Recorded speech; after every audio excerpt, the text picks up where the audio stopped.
We see a lot of crazy products come out for our NPRC cars, our outlaw cars, what have you. But what we don't see very often is a new ESC. What we want to talk about today, though, is a new version of an old ESC. We're going to be talking about the Ghost RC ESC. Made, I guess, in partnership with Castle. Not 100% sure. Let's talk about it now on the channel. I'm Chad. This is the Dorky and 40RC channel. We're going to make you faster today. So what we're talking about here, Mark Vine and others have been talking about this. This is the Ghost RC version of the Mamba Monster X 6S. Now, those of you that have been around here for a while know that the end of summer last year, I started running this 8S version. Got really fast on it, threw it in a car this year and was pretty decently fast on it. Great ESC. Big downside to running a Castle product, though, right off the bat, is that you are going to need some kind of throttle control radio. I wouldn't even say it's a want, it's more of a need. You're going to need to tune that point ramp and all that fun stuff. You could build out an ESC curve inside the Castle ESC, but it is still going to be extremely difficult. So one check mark to the downside right off the bat is that the cost is still going to be there of the M17 if you need to get that and you want to get into the sport and the hobby. So let's take a look at this baby here. So if you do a search for Ghost RC online, you might want to be careful. Make sure you're looking at the right thing. You are not going to be looking at the Immersion RC Ghost low latency FPV racing transmitter for FPV drones. That's something that I might look at. You're actually going to be looking at this right here, and they're calling it the Monster X Ace. And really what we're getting here is we're getting an increase of timing from 45 to 60 degrees, 8 gauge battery wires, and a unique red heat sink. This thing will pre-order right now here coming up. You're going to be getting them maybe around sometime in November. Castle Link is going to work all the stuff. Seems like it's pretty much going to be running a modified version of the Castle firmware. Not really sure yet. Not a lot of details. We're probably going to have to wait on that. So my initial thoughts on the ESC: 45 to 60 degree timing is great. I ran just as fast with mine, sometimes with 20-25 degrees. It really depends, again, on surface, tires, car, battery, all that kind of good stuff, because we're not playing in a vacuum here. Every hit, every time is going to be different. So how much extra is that 60 degrees? Well, we don't know.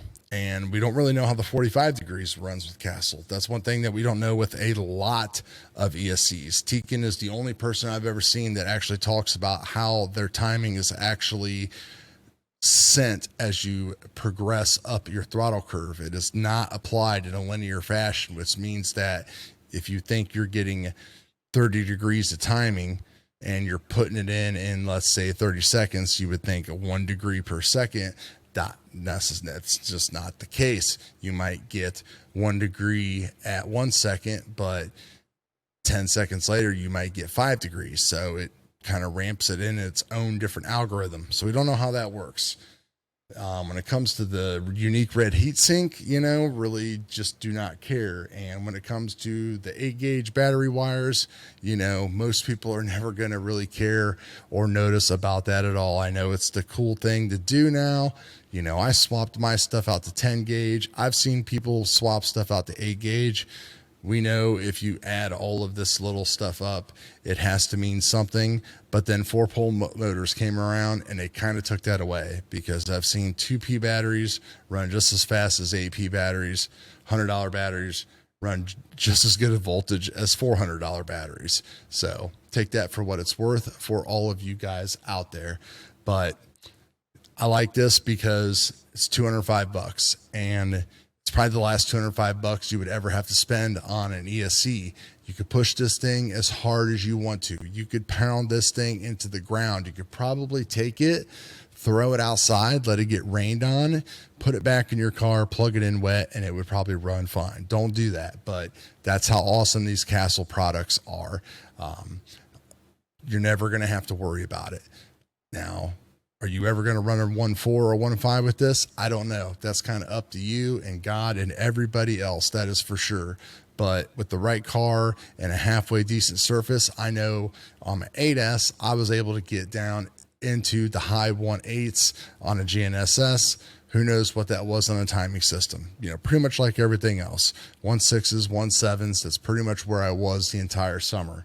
So I did not blow an ESC. I still am running the same R1 that I threw in the car back in April, but I know for a fact that this thing here can take the abuse. Any Castle ESC can. So kind of disappointing. I'm happy to see this happening, but I hope that doesn't mean that Castle is like letting us go and they're not going to try to come into the fold with something else, especially some kind of new software or something that would allow us to kind of break up that timing and not have to spread it over back to the old RPM range, which, you know, sometimes tuning like that is great. That's just one of the less things you have to worry about. You've got a set RPM range, you put your timing at 60 degrees, and then you just play with your ramp, point, expo, curve, all that stuff in your M17, and you have a great time, versus trying to hook up to a Wi-Fi adapter that never wants to connect, or trying to find a USB cable and not put it in the wrong way and break your ESC. There's a lot of benefits. Castle Link Wi-Fi adapter sounds like it's all going to work like this. So this is a pretty exciting product. Again, the Monster Ace X, if you look on Mark Vine's page, and he's posted it as well, you can kind of start reading through all the comments. Not really a whole lot to say. If you check out their website, this is all they got is an ESC. You click on about, there's nothing even there. There's shop, and then there's nothing there. So these guys are getting started. They're pretty new, and you know, I'm gonna wish them luck. It's not for me. That's for sure. I want more than this, but I think for some of you guys out there that are looking to get something, you're tired of blowing ESCs, or you want something that's going to be dependable, one-time purchase that you can just get out there and have fun and never have to worry about things blowing apart, then this is going to be the answer for you. That's good for the hobby. So appreciate you guys a lot. We will talk to you all later. Peace.